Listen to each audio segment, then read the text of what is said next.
Oil pipeline operator Enbridge tows their autonomous underwater vehicle toward the Mackinac Bridge and west to inspect their controversial Line 5 under the Straits of Mackinac in 2016. Photo, John L. Russell/Special to Detroit News.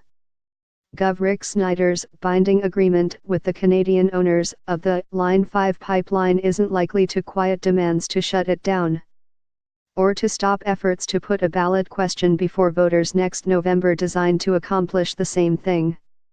That prospect, with potentially broad implications for Michigan business and the state economy, is far more susceptible to emotion and demagoguery, loosely moored to cold facts and hard engineering. But the agreement detailed Monday by the governor is a necessary step in the right direction, provided tunneling a portion under the St. Clair River and a study of laying the pipeline in a tunnel under the Straits of Mackinac actually yield results. There are more reasons to be skeptical than cautiously optimistic. Credit Enbridge Energy Partners LP's demonstrated record of obfuscation and rolling disclosure, none of which is negated by yet more company promises to do what it takes to rebuild trust. Good luck with that in the pantheon of corporate villains. Few would outmatch energy companies with a record of spills, Talmadge Creek, circa 2010, maintenance lapses, Straits of Mackinac, and selective disclosures to government regulators. Enbridge's agreement to tunnel under the St. Clair River, and study tunneling under the Straits, too, signify corporate realization that removing their pipeline from direct contact with Great Lakes water is becoming the price for running a contemporary energy business across public waterways. Line 5 carries nearly 22.7 million gallons of petroleum products daily, according to figures cited by the state. It supplies more than 60% of the propane requirements for the Upper Peninsula, and 88% of the requirements statewide.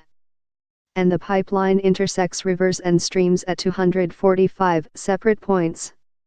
Idling operation of the pipeline under the Straits during periods of sustained adverse weather conditions, because those conditions do not allow effective response to potential oil spills, appears to implicitly acknowledge heightened risk of an accident.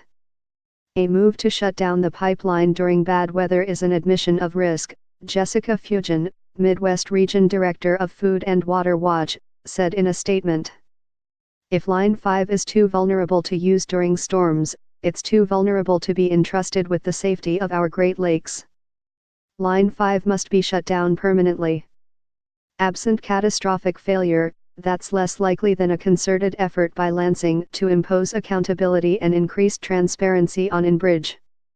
With his binding agreement, Snyder is moving to protect a legacy partially tarnished by the Flint water crisis and avert a potential economic calamity. Follow-through will be critical. Michigan's economic rebound, powered by revitalization across many sectors, would be hobbled by an oil spill into the heart of 20% of the world's fresh water. It would imperil drinking water sources for tens of millions throughout the Great Lakes states.